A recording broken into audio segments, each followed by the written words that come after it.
Hi all, in this video we are going to talk how we are going to connect this application with the database. In the previous video we designed this application and we displayed this message to the user, and next we will see how we are going to save this data to the database once user click on this yes button. So I will go to the previous project. So this is what I created previously.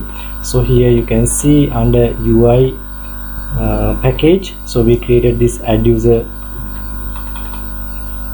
frame, and so once I run this one, you can see that it's going to open like this, and I can give some data here.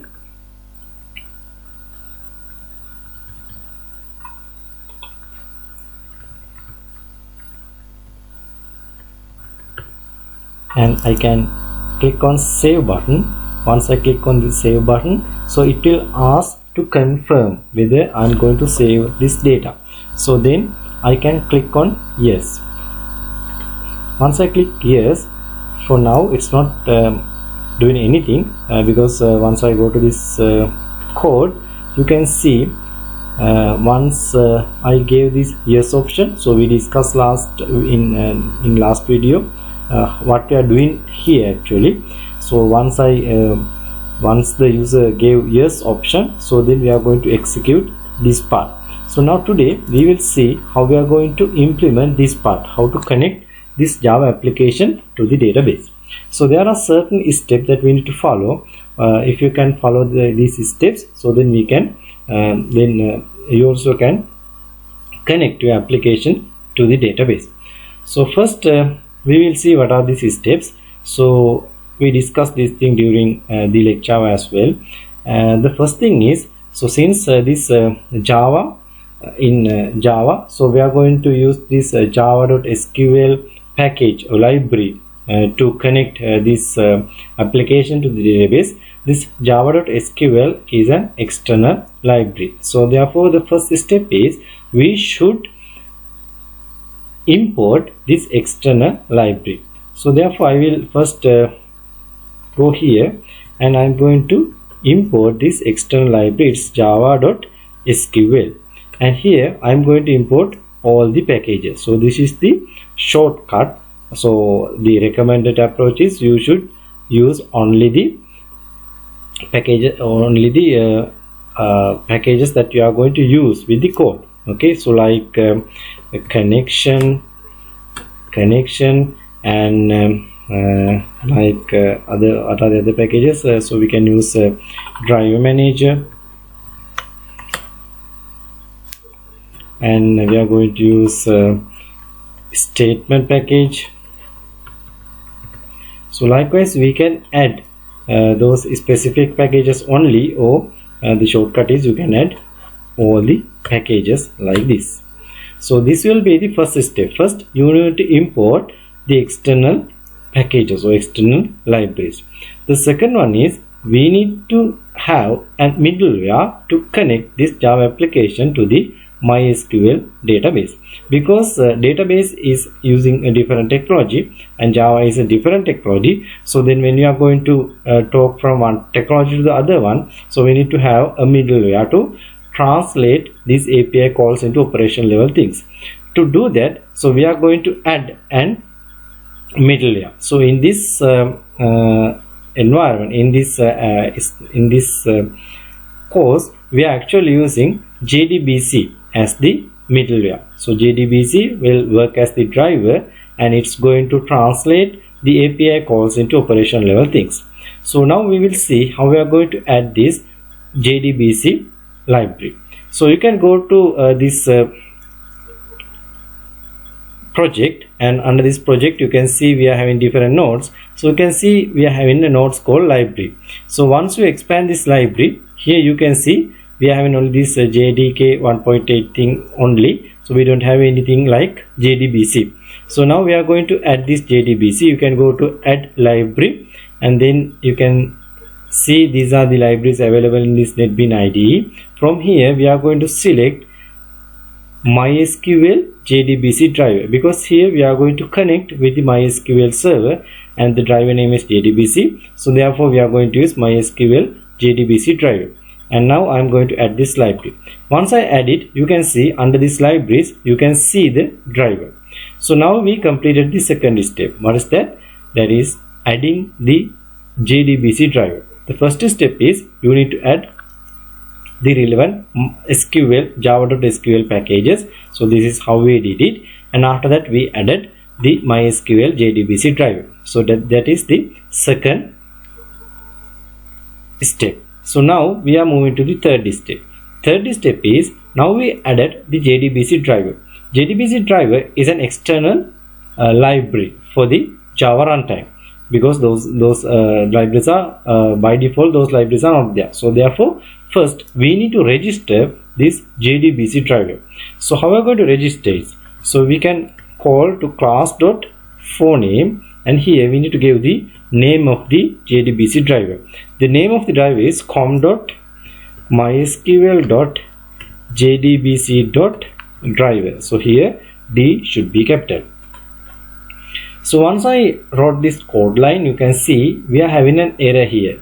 So you can see what is the error. It's an unreported exception, class not found exception.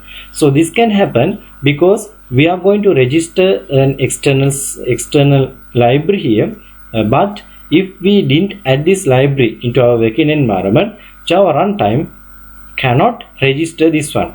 So that is why it's giving an exception here. So we need to handle this exception. So how we are going to handle it? We can use a try catch. You know that in Java, so we can use try catch to handle exceptions. So in NetBeans IDE we are having a shortcut. So here you can see we are having a bulb icon. So you can click on that bulb icon. So then it's telling several options. From here you can see we are having an option called surround statement with try catch. So I'm going to use this option now. So I will click on this one. So once I click on this one, so then you can see NetBeans automatically added some code lines into my code. So here you can see this is a try catch, and we are going to catch class not found exception. Okay, now we are moving to the next step. So the third step we completed. Third step is we need to register our driver with Java runtime. Once we registered, the next step is we need to establish a connection between our application and the database. So here we discussed that we are going to use the driver manager class to establish this connection, because the driver manager is going to call to the driver and then it's going to establish the connection. Once we establish the connection, so we need to save this connection, because we need to use this connection in future when you are going to run SQL queries. To do that, we are actually going to create a connection object here. So we are going to use the connection class which comes under java.sql package, and I am going to create an object called con. So this con is a connection object. Now I am going to call to this driver manager class, and I am going to use get connection method, and this get connection needs 3 parameters. What are those parameters? So if you can't remember these things, so you can go to the documentation. From here you can see, so in the documentation it's telling that the first parameter should be the URL, second parameter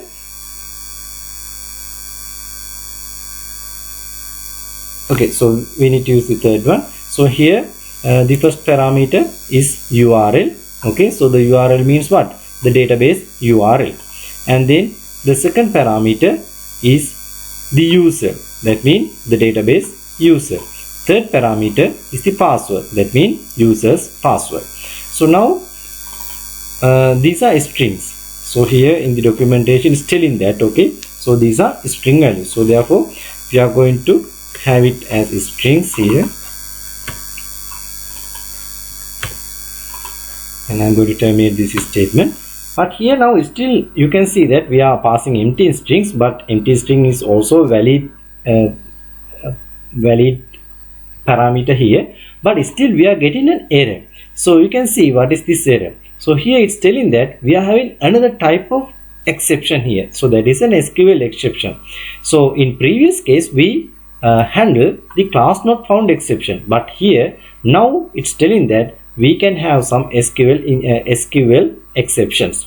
So we need to handle this as well. The shortest path is we can remove this class not found, and we can have more generic exception here by using exception class. So then all the exceptions will be handled by using this try catch, or else you can use multiple try catches as well. But here what I'm doing is I'm going to use the exception class, and I'm going to handle all the exceptions by using this single try catch. Now I'm going to pass these values. So here the first thing is I need to pass the database URL. So first I'm going to the services tab, and under services tab you can see we are having several services. So I'm going to expand this database service. So then you can see that I'm having MySQL server here. But if you can't see this MySQL server, you can right click on this database, and you can see that there's an option called register MySQL server. You can click on this register MySQL server, and you can register MySQL server onto this NetBeans environment. But in my case I'm having this MySQL server here. So now I'm going to create a database here. So I will name it as activity 2, and I'm going to create this one.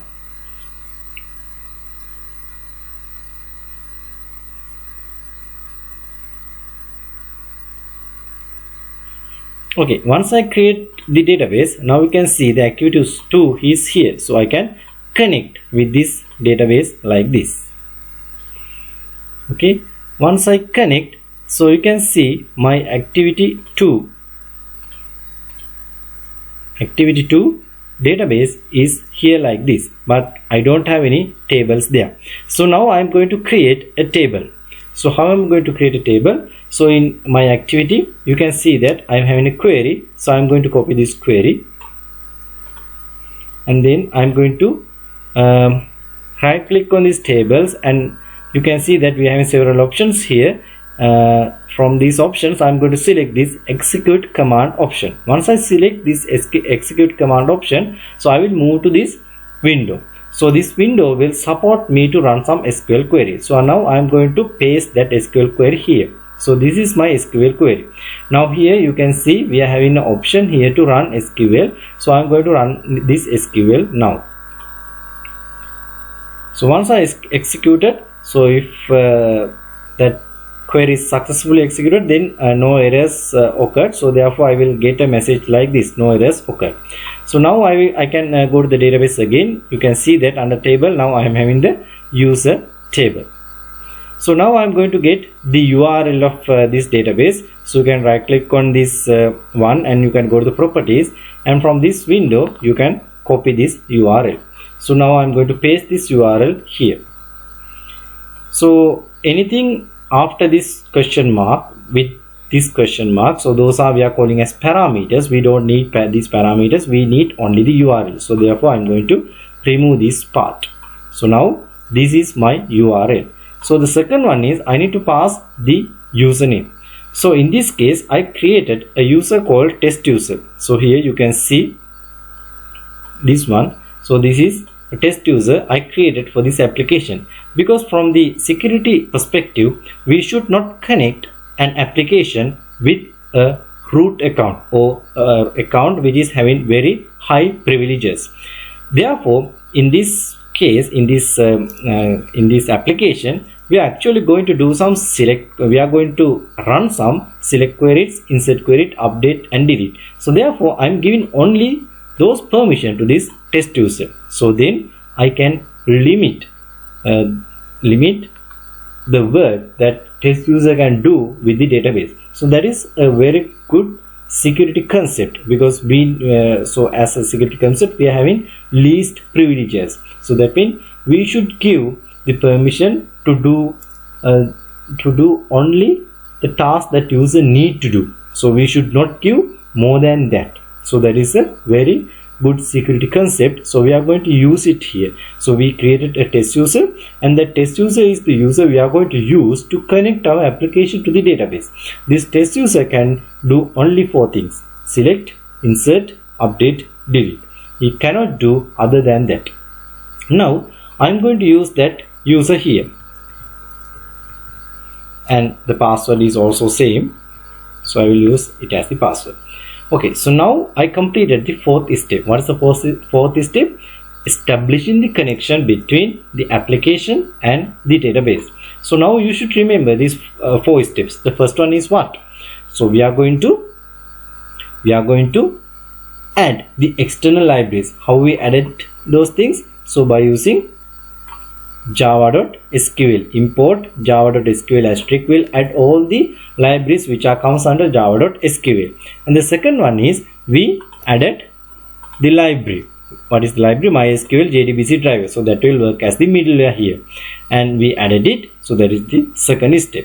Now the third step is we registered this driver with our Java runtime by using this class.phoname method, and we pass the name of the driver. Name of the driver is com.mysql.jdbc.driver.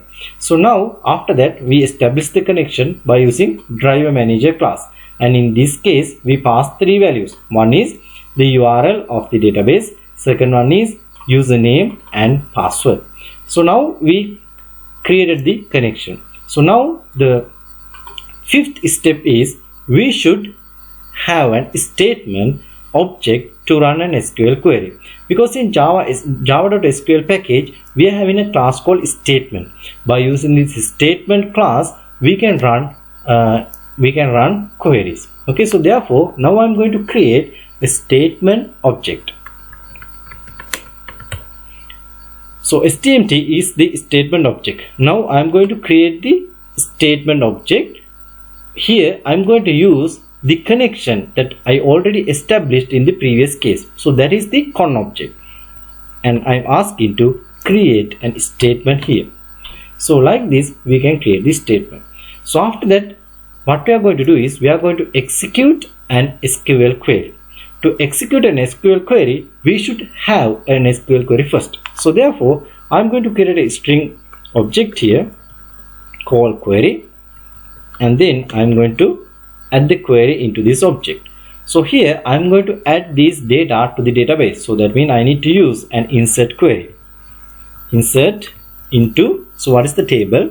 So here you can see the table name is user. So what are the fields I'm going to change? I'm going to add here name,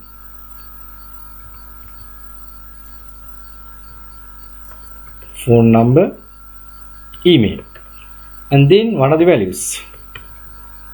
So since all these are strings, so I'm going to add those as strings here,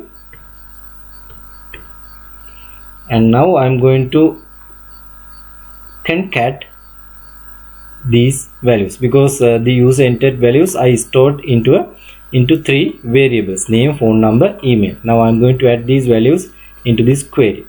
So here first I need to break it, and I need to use the concatenation operator, plus operator, and I'm going to add the name here, and again I'm going to break this sentence, and then I'm going to concat the phone number, and again in this case also I'm going to break this, and I'm going to concat the email,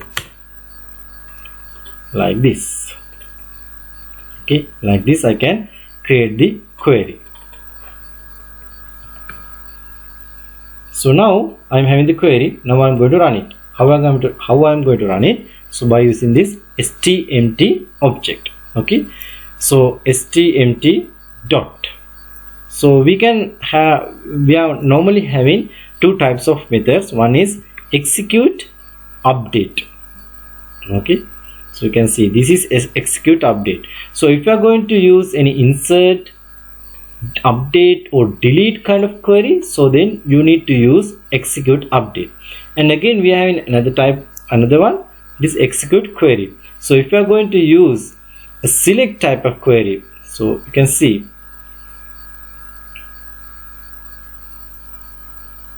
select kind of query, so then you are going to use this execute query. But in our case, we are going to use what? Insert query. So therefore I am going to use execute update here, and the return value of this execute update is actually an int. Okay, so you can see here, so the return value of this execute update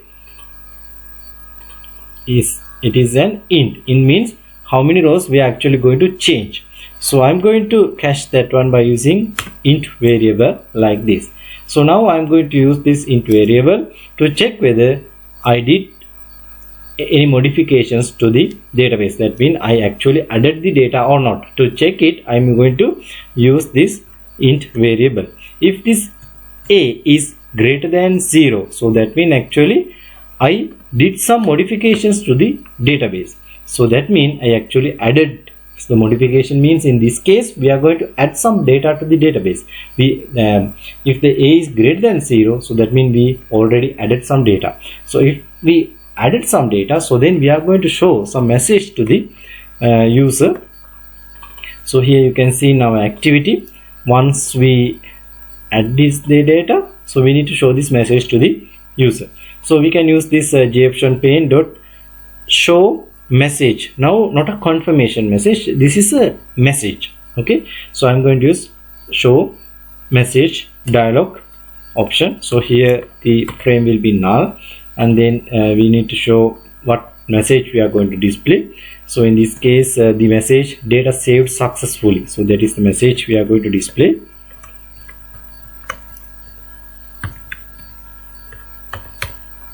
And then so we need to show the title of this message box. The title should be save data, and if you need, you can have some more UI parts. So that means we can add some message icon as well. So to do that we are telling that okay, so we need to have an information message here. So I will select information message, so then it will look like this. Okay,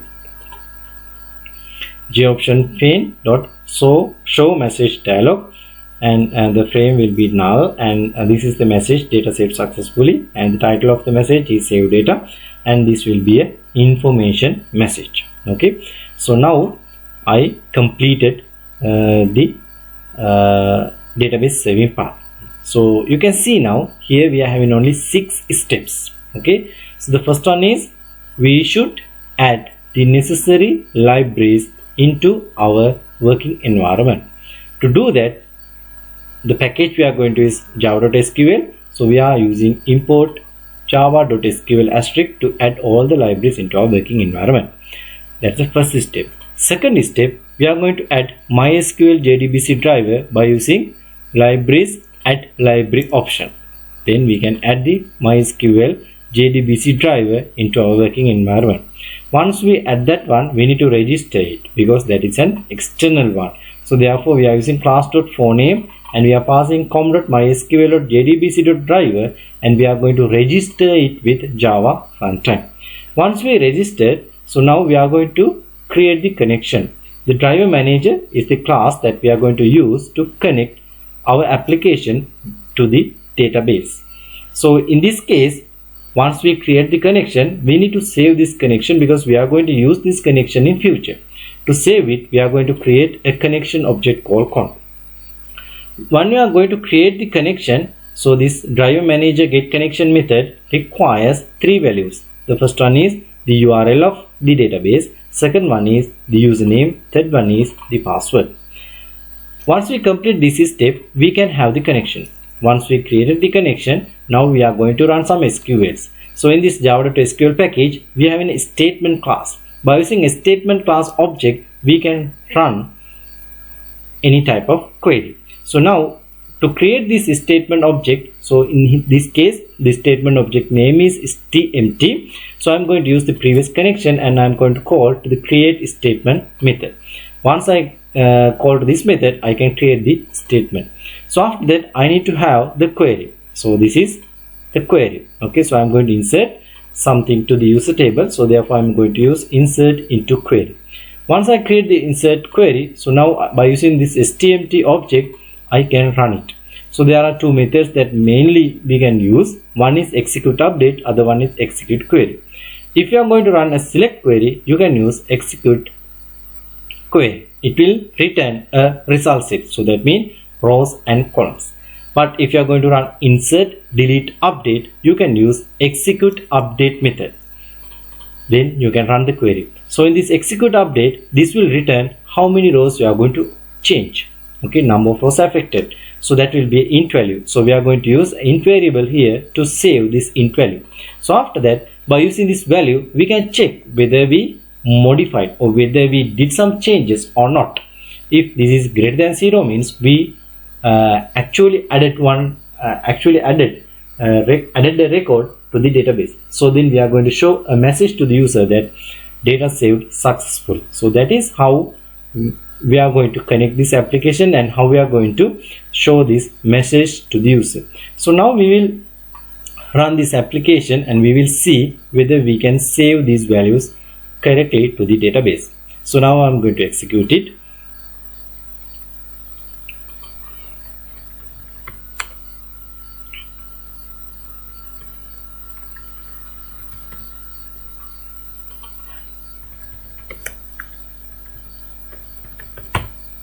So now I'm going to save it.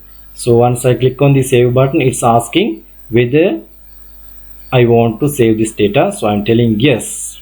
Okay, so now you can see data saved successfully. We got the message. Now we will go to the services tab and we will go to our database, and this is the table, and we will click on this view data. Okay, now we can see our data is added to the database correctly. So that means we connected this application correctly to the database. So that's how we are going to connect an application to the database. So you should remember these 6 steps. First thing is import java.sql package. Then add the library. Third, register JDBC driver. Fourth, create the connection using driver manager. Fifth one, create the statement using the connection object. Sixth one, create the query. The last one is you can execute the query by using stmt object. After that, you can get the results, then you can process the results. So that is how we are going to connect an application, Java application, to the database. Thank you.